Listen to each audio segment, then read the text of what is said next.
반갑습니다. 사랑합니다. 어, 나중에 기도할 때 기도 요청도 드리겠지만 아, 지난 두 주 전 주일에 윤혜병 집사님이 교회 앞에서 미끄러져 넘어지셔서 허리가 골절되셨습니다.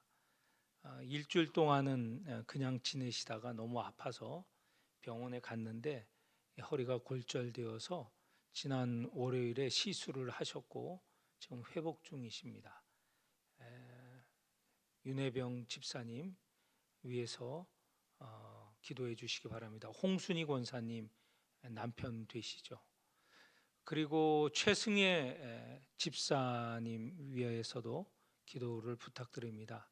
3주 전쯤에 밖에서 뇌출혈로 쓰러지셨습니다. 지금 34년생이시니까 89 정도 되셨는데요. 마치 사람들에게 발견되어서 응급 119 와서 응급하게 가셔서 잘 회복되시고 있습니다. 그런데 코로나도 또 무증상으로 같이 와서 아마 병원에 격리되셨던 것 같아요. 그것이 굉장히 힘드셨던 것 같아요. 지금 제가 우리 교회 안에서도 여러분들을 지금 만나서 신방 가기도 하고 가서 기도하고 오기도 하고 전화 받기도 하고 하는데 어르신들이 이 코로나 감염이 되어서 병원에 이 독실이죠. 거기에 계시면 그 이유를 잘 모르셔서 내가 왜 혼자 이 병실에 와 있는가, 그게 굉장히 이해도 안 되시고 힘드시는 것 같아요. 그래서 코로나 자체도 힘들지만 혼자 계시는 그 상황이 너무 어려웠던 것 같아요. 왜냐하면 아직도 중증 그 실이나 음압실이나 그런데 코로나 환자로 들어가시면 이 간호사나 의사들이 이 우주복 같이 모든 걸 다 쓰고 들어가서 만나고 그러니까 그 나이 많으신 분들이 얼마나 불안하지 않겠습니까? 그래서 왜 내가 여기 와 있지? 왜 이런 상황이 되었지라는 것에 굉장히 마음이 힘드신 것 같아요. 그래서 퇴원하셔도 그 일이 지금 계속 남는 것 같습니다. 아무튼 지금 두 분 말씀을 드린 최승혜 집사님과 그리고 윤혜병 집사님 위해서 빠른 회복을 위해서 기도해 주시고요. 감사할 기도도 있습니다. 손경숙 권사님 4차, 한차 1차라는 것은 그 안에 3일을 항암 치료해서 4차 12번 항암 치료를 하고 그리고 2주 동안 여러 검사를 했습니다. MRI, CT 뭐 등등 여러 가지 검사를 했는데 오늘 그 검사 결과가 나왔습니다. 하나님께 감사할 것은 암 조직이 없어졌다고 합니다. 처음 시작할 때는 굉장히 좀 어려운 상황이었는데 지금 혹시 머리에도 암 조직이 있을까? 머리에도 말끔하고 다른 조직에도 말끔하고 폐암으로 시작한 거잖아요. 다른 데 조직이 전이가 되고 그랬는데 암 조직이 폐에도 암이 없어졌다고 합니다. 그리고 폐에 그 물이 차서 그게 또 굉장히 힘들었는데 이번 검진 결과로는 물이 다 말랐답니다. 그래서 이제는 3주 후에 그러니까 면역암 주사를 받게 된다고 합니다. 그리고는 이제 그 이후에는 또 그 위에 어떤 과정을 받을지 모르지만 지금까지 해온 그런 치료에 비하면 좀 더 긍정적이고 그리고 좀 더 수월한 치료가 되지 않을까 이런 예상을 하게 됩니다. 손 권사님 통화가 됐었는데 하나님께 무엇보다 감사하고 또 위에서 기도해 주신 우리 교인들, 교회를 위해 굉장히 참으로 감사드린다는 말씀을 들었습니다. 오늘 이렇게 말씀을 드리면서 하나님께서 역사하시는 것을 우리가 함께 기도하면서 경험하지 않았습니까?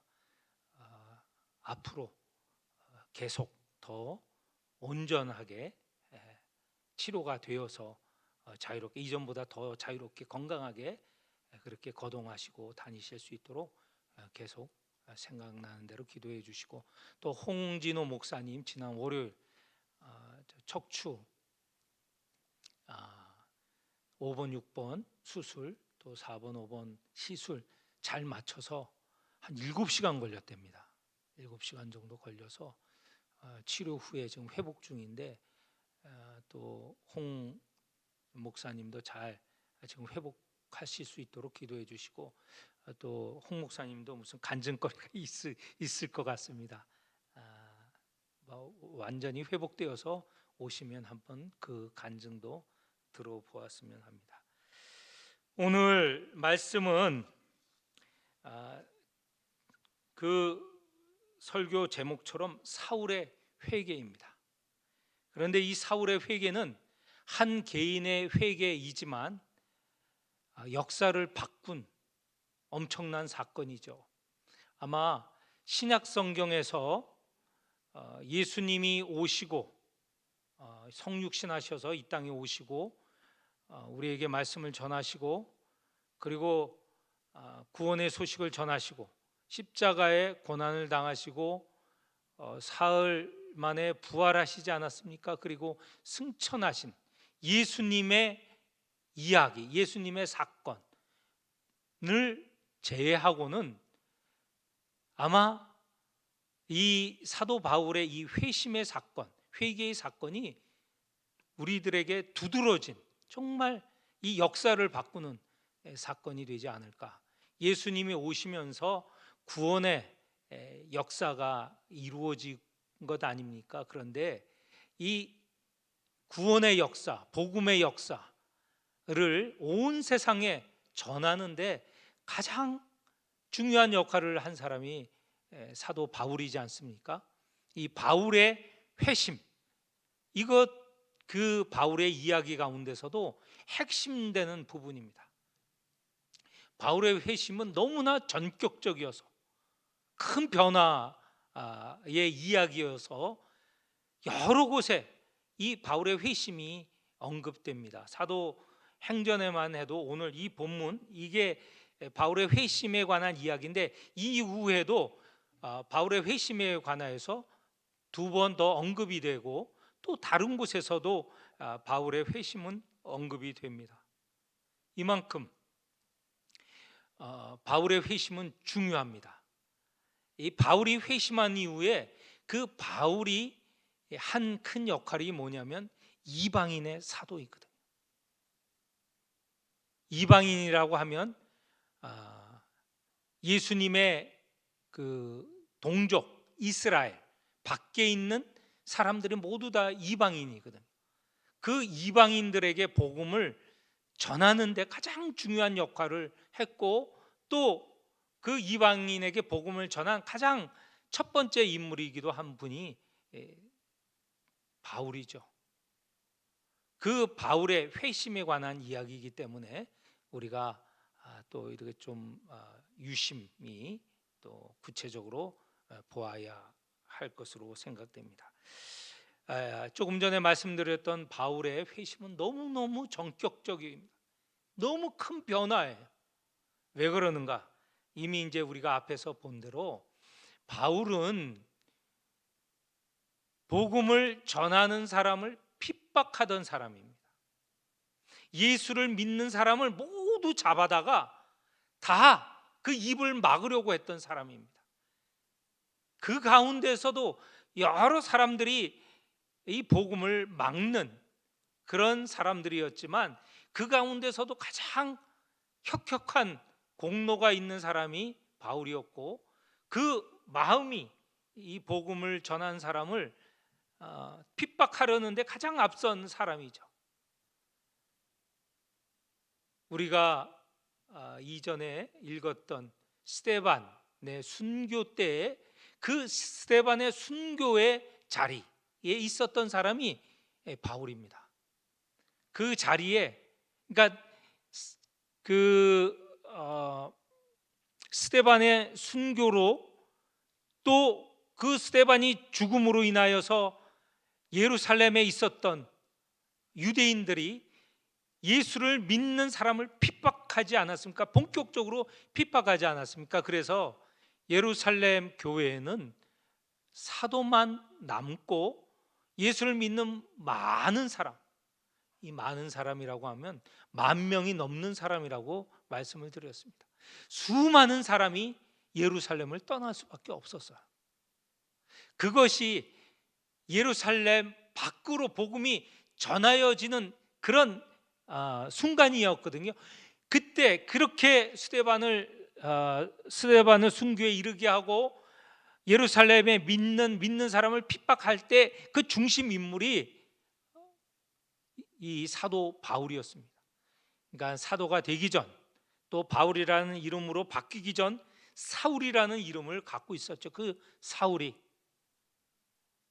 스데반에 핍박하는 그 자리에도 있었고, 오늘 우리가 읽은 9장에 보면 예루살렘뿐만 아니라 저 멀리 다메섹까지 가서 거기서도 예수를 믿는 사람을 붙잡아다가, 거기는 이스라엘 밖의 도시거든요.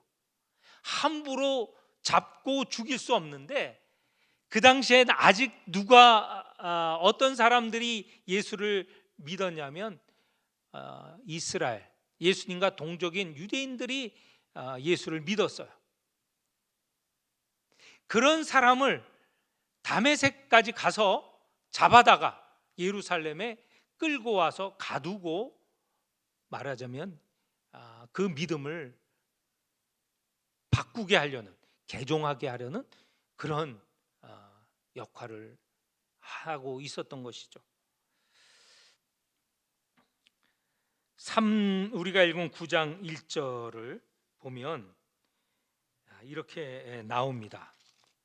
사울이 주의 제자들에 대하여 여전히 위협과 살기가 등등하였다. 예수를 믿는 사람을 다 어떻게 하면 그 믿음을 다 없애려고 그렇게 마음을 갖고 행동하였다는 것이죠. 그러는 가운데 이 다메섹에 있는 여러 회당에 가서, 이 회당은 주로 유대인들이 하나님을 섬기는 장소 아닙니까?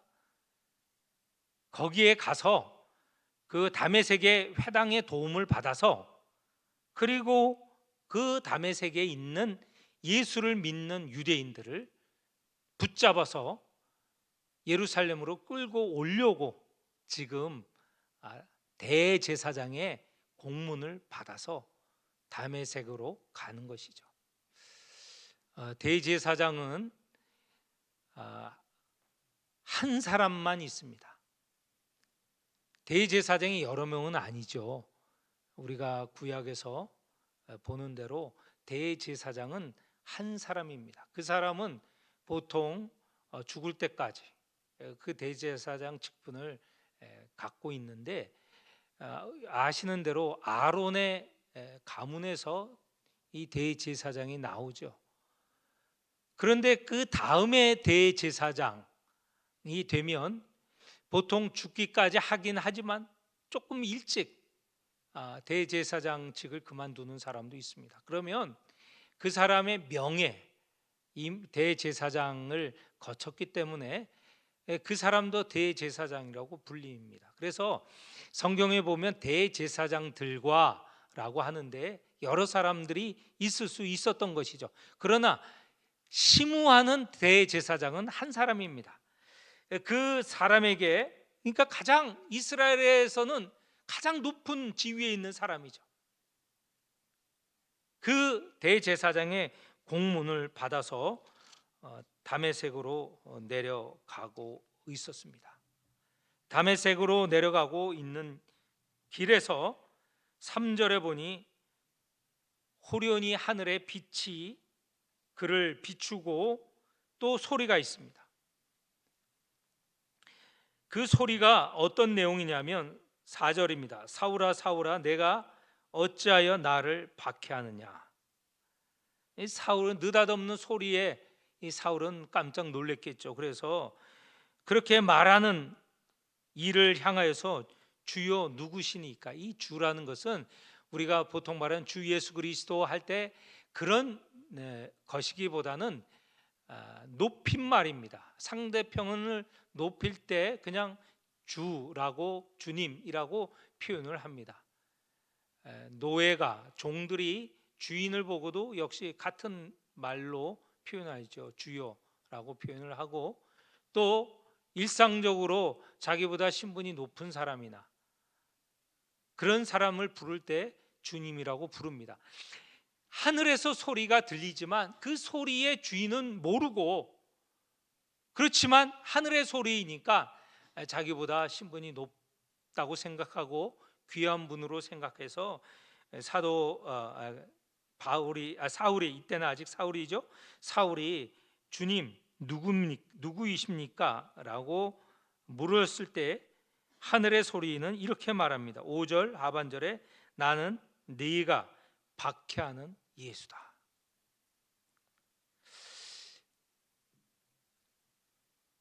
이 사울이 다메섹으로 가다가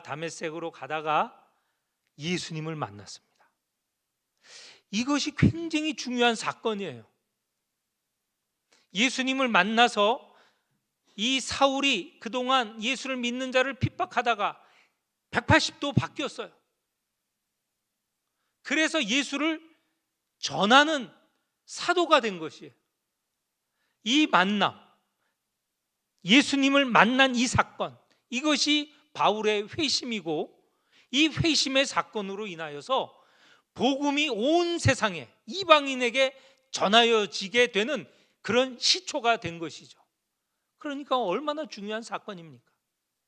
그것도 이 사울이라고 하는 바울, 그러니까 사울이죠. 사울은 예수를 핍박하던 사람인데 이제 정반대로 예수를 전하는 사람으로 바뀌었다는 거예요. 얼마나 놀라운 변화입니까? 사람이 180도 바뀐 겁니다. 한순간에 누구를 만나서? 예수를 만나서. 그래서 이 예수를 만나는 사건으로 인하여서 사울은 자기 자신을 사도라고 스스로 깨닫게 되었습니다. 이방인에게 복음을 전하는 사도로 자기 자신을 스스로 생각하게 된 것이죠. 물론 자기가 임의대로 나는 사도다라고 한 건 아니죠. 예수를 만나고 예수께서 그에게 사명을 주셨어요. 조금 이따 뒤에 보겠지만 바로 이방인에게 복음을 전하는 사도라, 이렇게 인정을 하신 분은 바로 이때 나타나신 예수, 그 예수님께서 바울에게 사도라 칭하신 것이죠. 그래서 바울은 사도라 스스로 깨닫게 되었고, 자기 자신을 부르게 되었고, 남에게도 나는 사도다라고 주장하였습니다. 왜 중요하냐? 사도라는 이 신분이 중요합니다. 사도의 정의가 있어요.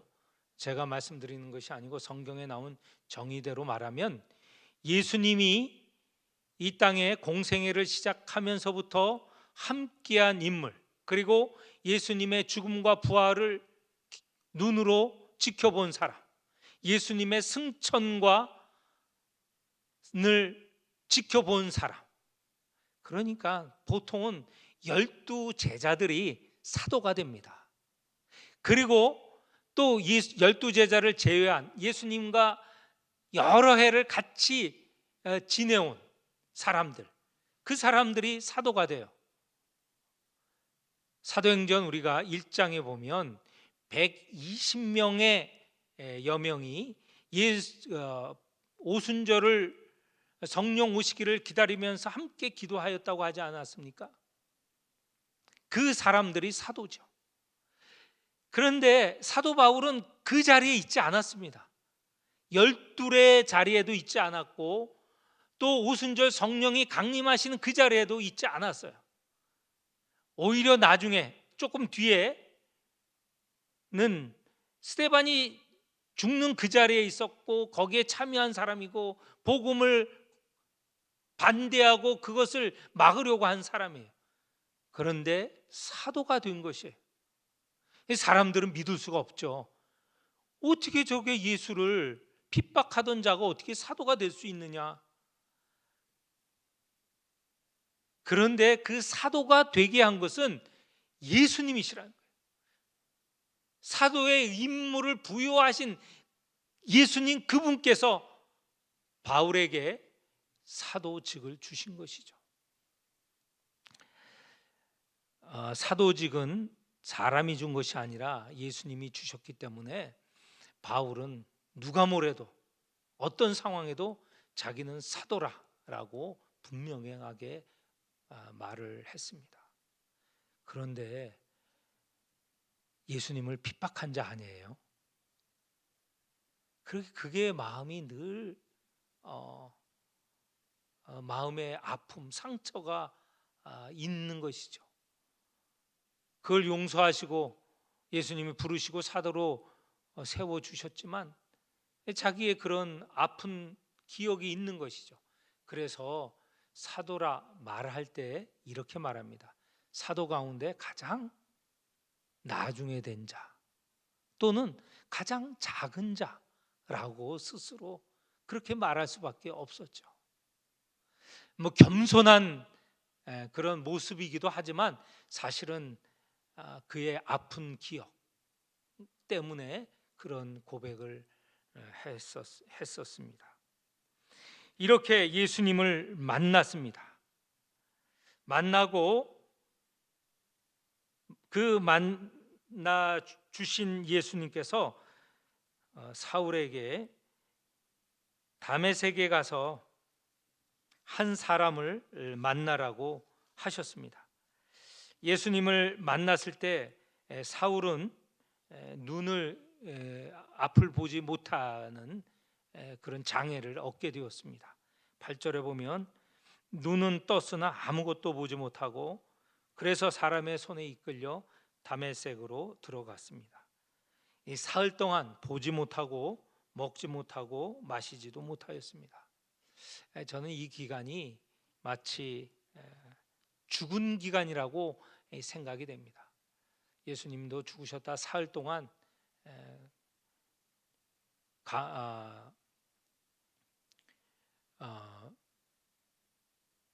죽은 자 가운데 계셨다가 사흘 만에 살아나시지 않았습니까? 이 사도 바울도 예수님을 만난 후에 이전에 가졌던 그의 잘못, 그것에 대한 대가가 죽음 아니겠습니까? 그런 죽음의 경험을 이 사흘 동안 하였다고 생각이 됩니다. 이렇게 사흘 동안 보지 못하고 먹지도 마시지도 못하고 있었을 때 또 주님은 다메섹에 있는 아나니아에게 찾아가서 그 아나니아를 부르셔서 사울을 만나라고 하십니다. 11절에 주께서 이르시되 일어나 직가라 하는 거리로 가서 5 사람 사울이라 하는 사람을 찾으라. 그가 기도 중에 있다. 그런데 아나니아도 예루살렘 교회의 소문을 듣고 있지 않았습니까? 예루살렘에서 스데반이 죽는 그런 순교가 있었고 또 핍박을 받아서 많은 성도들이 예루살렘에서 쫓겨나 세상 곳곳으로 흩어졌다라는 이야기를 듣고 또 그 가운데 그렇게 핍박한 인물 중에 한 사람인 사울이 지금 다메섹으로 오고 있다라는 소식도 들었겠지 않습니까? 그렇기 때문에 주님이 하신 말씀에 대해서 아나니아가 이렇게 대답합니다. 13절이죠. 주여, 이 사람에 대하여 내가 여러 사람에게 들었습니다. 그가 예루살렘에서 성도들에게 적지 않은 해를 끼쳤고 또 여기까지 와서 주님의 이름을 부르는 모든 사람을 결박하려고 한다고 하는데 어떻게 이 사람을 찾아가서 돕겠습니까? 라고 하지 않았겠습니까? 그런데 예수께서 아나니아에게 이렇게 말씀하십니다. 15절 우리가 같이 읽었으면 좋겠습니다. 15절 다 함께 읽겠습니다. 주께서 이르시되 가라, 이 사람은 내 이름을 이방인과 임금들과 이스라엘 자손들에게 전하기 위하여 택한 나의 그릇이라. 여기에 그릇이 정말 그릇이죠. 이런 그릇인데 그 그릇의 의미는 사도라는 뜻이죠. 예수님의 도구 아니겠습니까? 이방인에게 복음을 전하는 이 도구, 이 사도로 세우셨다고 아나니아에게 말씀을 하셨습니다. 주님의 말씀에 따라서 아나니아가 일어나서 사울이 있는 곳으로 찾아갔죠. 그러면서 주님께 들은 말을 전합니다. 17절에 보니까 형제 사울아, 이제 형제로 부릅니다. 주님을 만나기 전에는 이 사울이 왼수지 않았습니까? 원수지 않았습니까? 믿는 이를 이 다메섹까지 와서 잡으려고 하는 원수였는데 주님의 말씀을 들은 후 아나니아는 그를 형제로 부릅니다. 17절 중반, 형제 사울아, 주곧 내가 오는 길에 나타나셨던 예수께서 나를 보내어 너로 다시 보게 하시고 성령으로 충만하게 하신다. 그래서 사울의 눈을 뜨게 한 것은 바로 이 아나니아의 역할이죠. 그리고 그에게 성령 충만할 수 있도록 그렇게 하였고 또 그에게 세례를 베풀었습니다. 18절, 아나니아의 말에 따라서 사울의 눈이 바로 보게 되었고 그리고 세례를 받고 이제 먹지 못하였던 음식을 다시 먹게 되고 강건하게 되었습니다. 이것이 사울의 회개의 과정이죠. 이 회개의 과정은 전적으로 예수께서 하신 역사입니다. 그를 180도로 돌리셨고 그를 이방인의 사도로 만드셨고 그리고 그 사도로 만드시면서 그 사도의 역할을 감당할 때에 그는 수많은 고난을 받게 됩니다. 이 고난에 관하여서도 이제 언급이 된 부분이 16절입니다. 그가 내 이름을 위하여 얼마나 고난을 받아야 할 것을 내가 그에게 보이리라. 이 예수님의 예언의 말씀대로 사도 바울은 로마에서 머리가 잘려졌고 그렇게 해서 순교를 당하였다는 것, 우리가 전설로 알고 있습니다. 아마 그럴 겁니다. 그렇게 순교를 당하였을 것으로 우리는 알고 있는데요. 자, 이렇게 회심한 사울, 그는 다메섹에서 바로 복음을 전하는 전도자가 되었습니다. 다메섹에 오는 목적은 믿는 사람을 붙잡아서 핍박하려고 하는 건데 이제 180도로 달려진 이 사울은 그곳에서 바로 복음을 전하게 된 것이죠. 20절입니다. 사울은 즉시로 각 회당에서 예수가 하나님의 아들이심을 전파하였습니다. 참 놀라운 변화죠.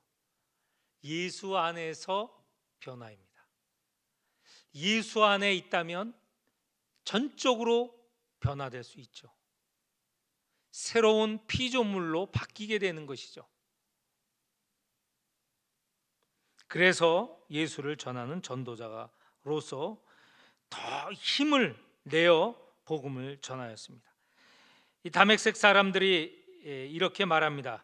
물론 이렇게 말하는 사람 유대인들이죠.